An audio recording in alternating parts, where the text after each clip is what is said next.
People think markets are simple. Supply and demand. If something is needed, it gets produced, right? That's what we're taught anyways. But is that how markets actually work? No, that's not.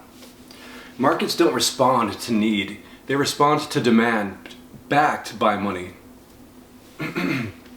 And that's a very different thing altogether. Because need exists everywhere, right? Demand only exists where there's purchasing power. You following? So the market isn't asking, what do people need? It's asking, what can be sold, right? Totally different things. Let's get into it a little bit more though. That kind of changes everything. Because now production isn't guided by reality. It's guided by transactions, right? The reality, it's an abstraction. What we're doing, the market is an abstraction, it's not reality.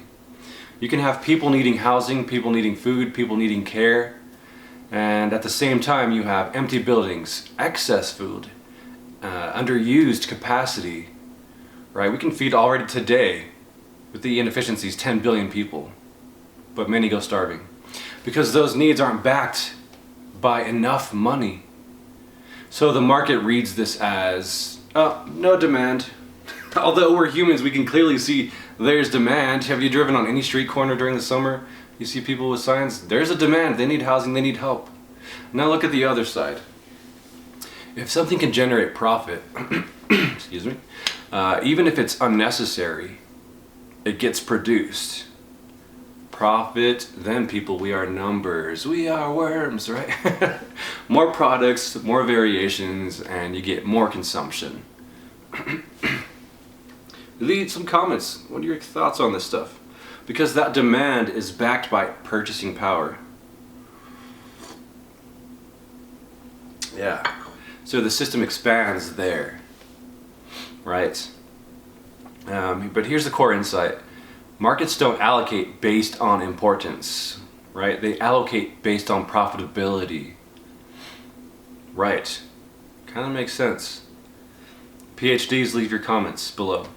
And profitability depends on price, purchasing power, and return, not actual need, right?